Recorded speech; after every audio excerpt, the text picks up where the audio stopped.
Саламатсыздар ма, балалар? Қазақ тілі сабағынан өнер, білім бар жұрттар тақырыбындағы сабағымызды бастаймыз.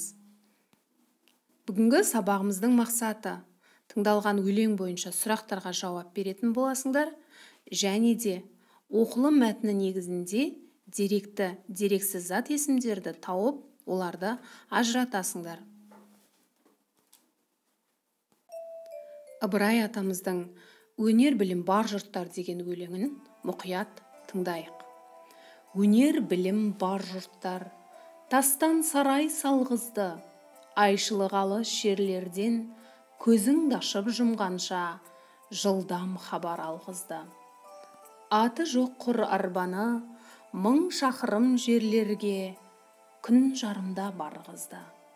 Адамды құстай ұшырды, мал істейтін жұмысты отпен суға түсірді. Отынсыз тамақ пісірді, сусыздан сусын ішірді. Теңізде жүзді балықтай, дүниені кезді жалықпай. Білгендерге осылар бәрі дағы анықтай, білмегенге танықтай. Бізді бекер жатпалық, осыларға таныспай. Ат өнері білінбес, бәйгеге түсіп жарыспай.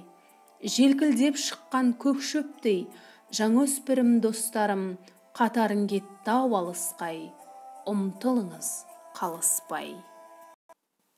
Балалар, байқасаңыздар, бұл Ыбырай Алтынсарин атамыздың жазған өлеңі.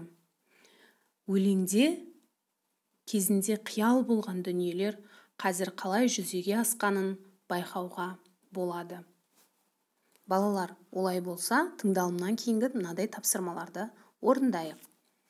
Біріншіден, ақын айтып отырған дүниелер не үшін қиял болудан қалды? Қалай ойлайсыңдар? Екіншіден, сендер алдағы уақытта қандай нәрселерді қиялдайсыңдар? Үшіншіден, өнер білімнің пайдасы туралы қандай мақал мәтелдерді білесіңдер? Өлеңді оқып отырып байқасаңыздар, осының барлығы өнері, білімі бар жұрттардың жүзеге асыратынын ақын дәлелдеп кеткен екен. Бізде қалыспай өнерге, білімге ынтық болып, осындай кереметтерге қол жеткізейік деп барымызды шақырып отыр. Балалар, енді бүгін зат есімнің деректі және дерексіз түрлеріне тоқталайық. Жалпы деректі зат есім дегеніміз не? Деректі зат есім деп көзбен көріп, қолмен ұстауға болатын заттардың атауын айтамыз. Мәселен, ұялы телефон. Не? Ұялы телефон. Қаламсап. Не? Қаламсап. Біз оларды көреміз және естиміз. Ал енді дерексіз зат есім дегеніміз не? Дерексіз зат есім көзбен көруге және қолмен ұстауға болмайтын ұғым атаулары. Оны тек ақыл оймен сезіп білеміз. Мәселен, ақыл, ой, қиял, арман. Бұларды біз көзбен көрмейміз және қолмен ұстай алмаймыз. Сондықтан бұлар дерексіз зат есім деп аталады. Балалар, енді осы тапсырмаларға сай төмендегідей деңгейлік тапсырмаларды орындайық. Кітаптарыңның 73-ші бетіндегі 3-ші жаттығуға назар аударыңыздар. Жаңағы Ыбырай Алтынсарин аталарыңның өлеңін оқып, соның ішінен деректі, дерексіз зат есімдерді топтастырып жазыңыздар. Екінші, дерексіз зат есімдерге жұрнақ жалғап, туынды сөз жасаңдар. Мәселен, ол жерде өнер деген дерексіз зат есім берілген.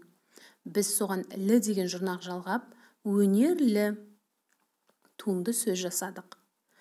Үшінші, өлеңдегі ғажайып сипатқа ие оқиғаларды бүгінгі күнмен салыстырып, кестені толтырыңыздар.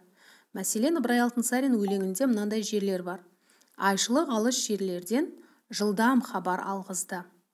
Бұл қазіргі біздің ұялы телефонымыз, смартфонымыз, факс немесе телеграм арқылы алынатын хабарлар екен. Балалар, тапсырма өте қызықты және айқын деп ойлаймын. Сіздерге сәттілік тілеймін.